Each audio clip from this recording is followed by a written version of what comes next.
पर्यावरणविद Rubin Singh ने 1400 kilometre की चंबल पदयात्रा पूरी कर पहुंचे बाड़ी। बाड़ी की प्रमुख खबर। महेंद्र स्वामी तेजोमय और पर्यावरणविद रोविन सिंह जी अपने साथियों के साथ चंबल नदी की पदयात्रा कर रहे हैं। करीब 1400 किलोमीटर की पदयात्रा पूर्ण हो चुकी है। आज यात्रा बाड़ी पहुंची, जहां कस्बे के प्रबुद्ध नागरिकों ने उनका जोरदार स्वागत किया। यात्रा का उद्देश्य पर्यावरण संरक्षण के प्रति लोगों को जागरूक करना तथा आयोजित होने वाली कुंभ की थीम एक थाली एक थैला अभियान पर जन सामान्य को जागरूक करना है। आदर्श विद्या मंदिर धौलपुर रोड पर पर्यावरणविद रोविन सिंह एवं उनके साथियों का माल्यार्पण कर स्वागत किया गया। इसके उपरांत उन्होंने अपनी यात्रा के उद्देश्य की विस्तृत जानकारी दी। कार्यक्रम संयोजक डॉक्टर परमेश पाठक ने बताया कि पर्यावरण को बचाने के लिए नदियों के संरक्षण के साथ साथ हमको आपको भी प्लास्टिक मुक्त शादी करने का संकल्प लेना चाहिए। इस अवसर पर deputy SP Mahendra Kumar, doctor Ramgopal Sharma, Dharmraj, Bhagwan Das Bansal एवं विद्यालय के प्राचार्य सहित मीडियाकर्मी एवं अनेक प्रबुद्ध जन उपस्थित रहे। बाड़ी में आपका स्वागत है।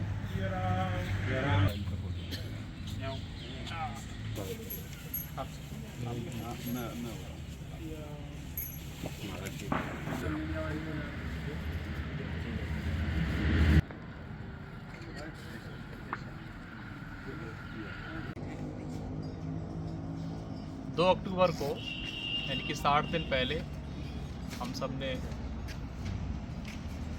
नदियाँ हमारी जीवन रेखा जन जागरण अभियान शुरू किया था। चंबल यमुना संगम इटावा उत्तर प्रदेश से जो हुआ था, इसका 60वां दिन है। तो पहले हम भिंड, मुरैना, शिवपुर, कोटा, आगे फिर झालावाड़, उज्जैन होते हुए धार, फिर इंदौर पहुँचे, जहाँ से चंबल मैया का उद्गम होता है।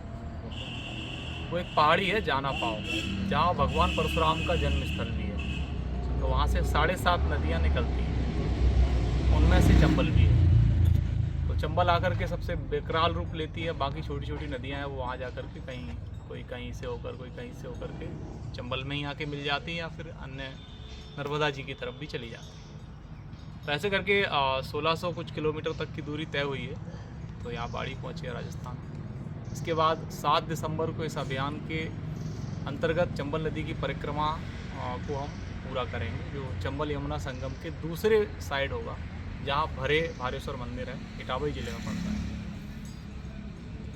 अनुभव ये रहा कि नदियाँ तो दूषित हो ही गई हैं, हम सबको ही पता है, कारण भी हम सबको पता है, लेकिन पता होने के बाद उन पर काम करना कब शुरू करेंगे, ये आवश्यकता है। इसको समझना चाहिए, क्योंकि जितनी भी सभ्यताएं, जितनी भी मानवता की व्यवस्थाएं हैं, वो नदियों से ही शुरू हुई हैं।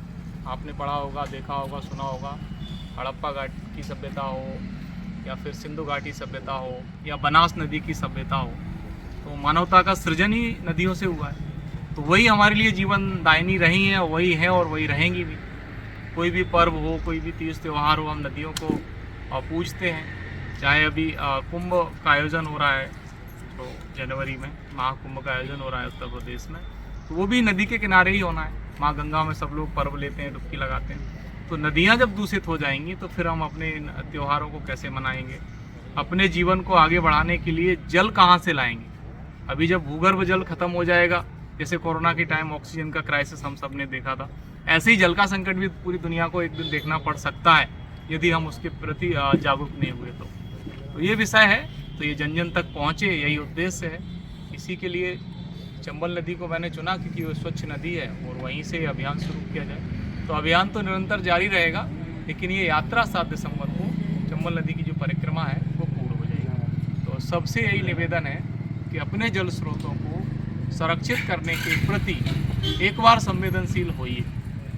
यही एकमात्र संदेश है, यही एकमात्र आग्रह है। आयोजन करते हैं, कोई छोटे से छोटा आयोजन भी करते हैं, तो ये सोचें कि क्रॉकरी जो है वो प्लास्टिक की ना इस्तेमाल करें, और मिट्टी के बने बर्तन ही, चाहे कुल्हड़ है, चाहे सरैया है, वो है, उसी टाइप का इस्तेमाल करें। क्योंकि अपन लाखों रुपए आयोजन में खर्च करते हैं और कुछ हज़ार रुपए के अंतर की वजह से अपन उस प्लास्टिक को अपना लेते हैं। एक शादी में कम से कम 1 ट्रॉली भर के प्लास्टिक निकलती है, और अगर अपन उस पर ध्यान दें तो 10,000 रुपये से ज़्यादा का फ़र्क नहीं आएगा। वो 10,000 रुपये का फ़र्क हमारे पर्यावरण को ज़रूर बचाएगा। और जो गायें फिर जो गंदगी निकलती है उसको खाती हैं गायें, फिर उनके अंदर प्लास्टिक जाती है, वो भी बेचारी बीमार होती हैं, मरती हैं। तो एक छोटा सा संकल्प है कि हम कोई भी आयोजन करेंगे शादी करेंगे, विवाह करेंगे, या मेरे परिवार में होगा या मेरी रिश्तेदारी में होगा, तो मैं उसको इस चीज़ के लिए मोटिवेट करूँगा कि भाई अपन प्लास्टिक फ्री शादी करने की कोशिश कर सकते हैं क्या।